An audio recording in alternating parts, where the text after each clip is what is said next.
Paix à tous. Ce chapitre est la deuxième partie de faire face aux puissances démoniaques. Pour vaincre les puissances démoniaques, il est important de pouvoir reconnaître leur présence et leur tactique. Le Saint-Esprit a prévu un don spécial à cet effet. Ce don est appelé discernement des esprits. Discerner signifie découvrir, évaluer, distinguer. Le don de discernement des esprits permet aux croyants de discerner les esprits qui agissent chez les autres. Il lui permet de découvrir, d'évaluer, d'identifier les mauvais esprits.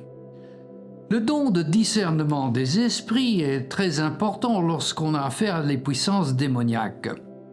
Il vous permet de discerner immédiatement si une personne a un mauvais esprit qui opère à travers d'elle ou contre elle. Il empêche la tromperie par les esprits séducteurs ou menteurs. Celui qui possède ce don peut reconnaître les tactiques et les motifs diaboliques des puissances démoniaques. Par exemple, certains cas de surdité et de mutisme, selon la Bible, sont causés par un esprit. D'autres surdités et mutismes peuvent être le résultat d'un accident ou d'une maladie. Le discernement vous permet de déterminer la cause de la condition, ce qui vous permettra d'exercer un ministère spécifique. Tous les croyants n'ont pas ce don spirituel spécial de discernement des esprits. Si un croyant n'a pas ce don, il peut observer des signes de présence démoniaque. Lorsque la femme syrophénicienne s'est adressée à Jésus pour lui chasser un esprit impur de sa fille, elle a dit « Ma fille est gravement possédée par un démon ». Comment l'a-t-elle su? Elle l'a su par les symptômes. La détection consiste simplement à observer ce que les esprits démoniaques font en une personne. Voici quelques symptômes de l'activité démoniaque. L'obsession démoniaque se reconnaît à une préoccupation incontrôlable et inhabituelle à l'égard des démons, de Satan ou de l'occultisme. Une telle personne peut s'adonner à des pratiques occultes, attribuer constamment tout à Satan ou aux démons, ou être préoccupée par l'étude des démons de Satan. L'oppression démoniaque peut être reconnue par un lien physique. La fille d'Abraham, que Jésus a soulagée d'un esprit d'infirmité, était liée physiquement. Une maladie chronique peut être une oppression démoniaque. L'oppression mentale, les troubles de l'esprit ou de la pensée, tels que les tourments mentaux, la confusion, le doute, la perte de mémoire, etc., sont des signes d'oppression démoniaque. Il en fait de même pour l'agitation, l'incapacité de raisonner ou d'écouter les autres, le bavardage anormal ou la réserve. Tous les problèmes mentaux ne sont pas causés par Satan. Le découragement, la dépression et la désorientation peuvent être causés par des allergies à certains aliments ou par un déséquilibre chimique dans le cerveau. Dieu est capable de guérir les problèmes mentaux et les maladies qui ne sont pas causés par des puissances démoniaques et d'apporter la délivrance dans les cas causés par les démons. Mais il faut se garder de considérer toutes les maladies et tous les problèmes mentaux comme étant causés par des esprits démoniaques. Parfois, un simple changement de régime ou de mode de vie permet d'éliminer un problème d'origine physique. L'oppression démoniaque peut également se manifester par des troubles émotionnels persistants ou récurrents tels que le ressentiment, la haine, la colère, la peur, le rejet, l'apitoiement de soi, la jalousie, la dépression, l'inquiétude, l'insécurité, l'infériorité, etc. Elle peut être identifiée par des problèmes spirituels tels que des difficultés extrêmes à surmonter le péché, y compris les habitudes pécheresses et le rejet des solutions spirituelles aux problèmes.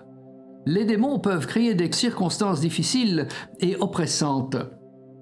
De telles circonstances impliquent généralement de la confusion et peut être immédiatement identifiée comme démoniaque, car Dieu n'est pas l'auteur de confusion.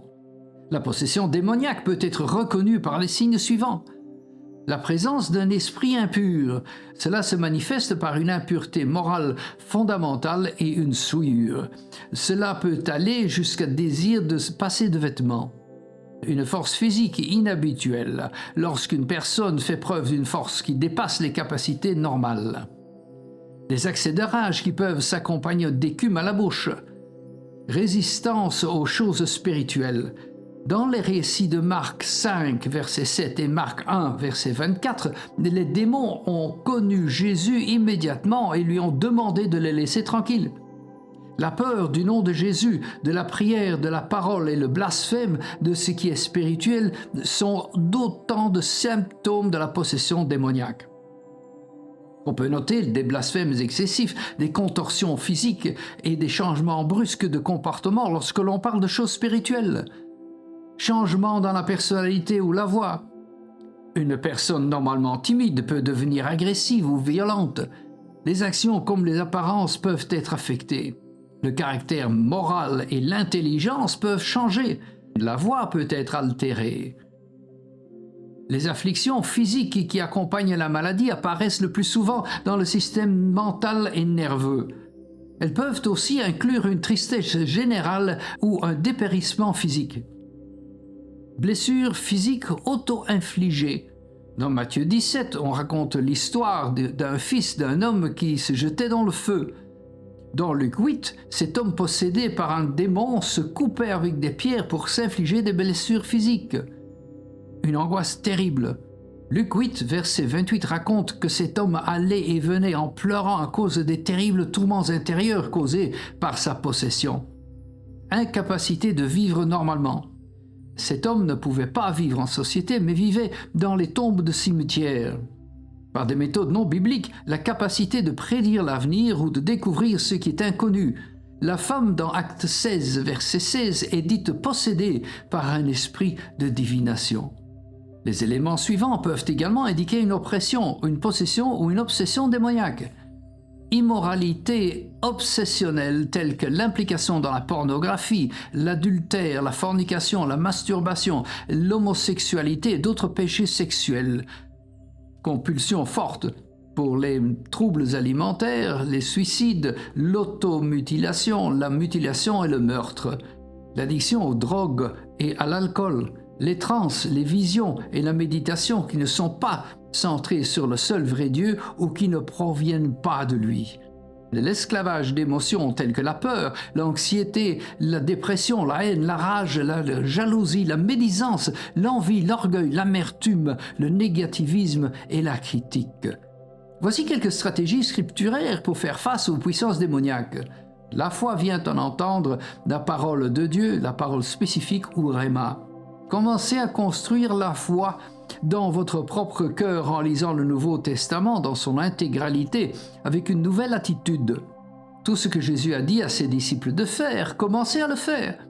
Tout ce qu'il a dit qu'il ferait, attendez-vous à ce qu'il le fasse. S'il a dit que vous pouviez délivrer ceux qui sont affligés par Satan, attendez-vous à les voir délivrés. S'il a dit de chasser les démons, faites-le en son nom et attendez-vous à ce qu'ils vous obéissent. Ne tenez pas compte de tous les enseignements des hommes et des expériences personnelles que vous avez eues. Accepter le Nouveau Testament signifie exactement ce qu'il dit. Acceptez-le comme vrai et agissez en conséquence. Vous êtes un ambassadeur de Christ. Un ambassadeur ne doute jamais que le pays qu'il représente soutiendra sa parole. Jeûnez et priez avant d'exercer un ministère de délivrance. Puisque la puissance et l'autorité de la délivrance viennent de Dieu, il est bon d'être en contact. Certains démons ne sortent que par la prière et le jeûne. Ésaïe 58 enseigne que Dieu honore le jeûne, qui se concentre sur les besoins des autres. Dans la mesure du possible, une équipe de croyants devrait être utilisée pour lier et chasser les démons. Jésus a envoyé ses disciples 2 par 2 pour exercer ce ministère. Cela ne signifie pas que vous ne pouvez pas vous occuper seul d'une personne affectée par un démon lorsque vous la rencontrez, mais il y a de la force dans l'unité de prière avec un autre croyant. Puisque la force vient de l'unité, ceux qui se joignent à vous dans le ministère de délivrance devraient être également préparés par la prière et le jeûne. Dans le cas d'oppression et d'obsession, comme la dépression, les maladies causées par le démon, etc., préparez la personne qui doit recevoir le ministère. Sa foi doit être édifiée par la parole rhéma de Dieu sur la délivrance. Cela peut ne pas être possible dans le cas de possession. Si vous encouragez les démoniaques à prier pour eux sans leur donner les instructions nécessaires, c'est comme si vous encouragiez les non-sauvés à accepter Jésus comme sauveur sans savoir qui il est, sans reconnaître leurs péchés et sans avoir besoin d'être sauvés. Lorsqu'ils partagent l'Évangile, un gagneur d'âme avisé n'insiste pas qu'une décision soit prise trop rapidement. Il y a un travail préliminaire à faire. Une instruction appropriée doit être donnée. Il en va de même pour la délivrance. Parfois, Dieu délivre sans donner d'instruction, mais en exerçant le ministère de délivrance, vous voulez utiliser correctement tous les canaux prescrits par la parole de Dieu pour voir l'œuvre accomplie.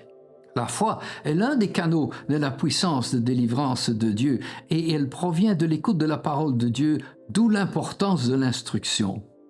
Jésus a combiné la prédication et l'enseignement avec la guérison et la délivrance, et il a demandé à ses disciples de faire de même. Le ministère de délivrance auprès des personnes affectées par les puissances démoniaques peut être exercé au cours d'une partie régulière de services religieux. Il n'est pas nécessaire de limiter ce ministère à des séances privées. Il s'agit d'un ministère valide de l'Église. Jésus a exercé son ministère auprès des possédés démoniaques dans le cadre d'un service religieux régulier. Jésus a apporté la délivrance au moment et à l'endroit où il les rencontrait.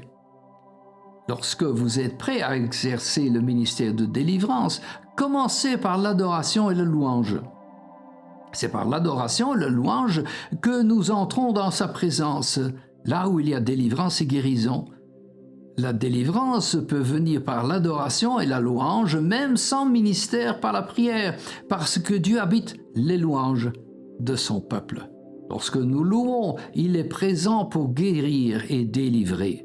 Vous devez alors créer un environnement de foi. Vous avez déjà commencé par le faire lorsque vous avez prêché la parole de Dieu sur la délivrance, mais il se peut que vous deviez prendre les mesures supplémentaires pour créer un environnement de foi. L'incrédulité a même entravé le ministère de Jésus à Nazareth.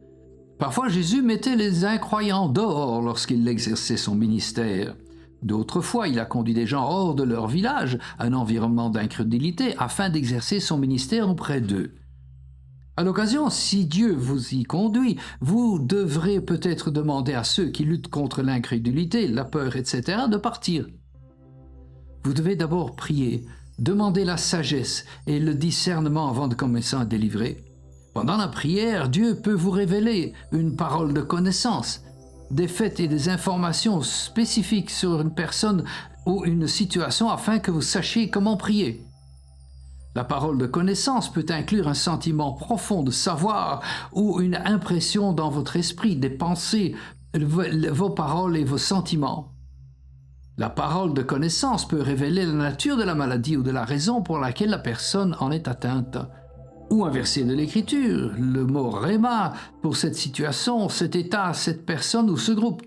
Peut-être une vision, image dans l'œil de l'esprit se rapportant à la personne à laquelle vous apportez votre aide. Ou des paroles de foi, des paroles spéciales d'encouragement et de foi spécifiques pour cette personne. Dieu peut révéler une onction spéciale, une infusion soudaine de puissance peut être ressentie comme un picotement, une chaleur ou une confiance surnaturelle. Ou un acte de foi spécial qui, si la personne l'accomplit, sera délivré. Dieu peut vous donner des paroles de sagesse spécifiques sur l'état de la personne. Jésus a utilisé à la fois des méthodes naturelles et surnaturelles. Parfois, il a décerné l'état des gens par le Saint-Esprit. D'autres fois, il leur a demandé ce qu'ils voulaient et combien de temps ils étaient affligés. Un entretien vous permet d'obtenir des informations afin de pouvoir prier de manière plus spécifique. Il vous aide également à déterminer si la personne a besoin d'instructions supplémentaires avant de prier. Jésus procédait souvent de la sorte. Le prochain chapitre est la 3e partie de traiter avec les puissances démoniaques. Que Dieu vous bénisse. Amen. Si vous avez apprécié cette vidéo, veuillez vous abonner car cela contribuera à la diffusion de la parole de Dieu par le biais de ce canal.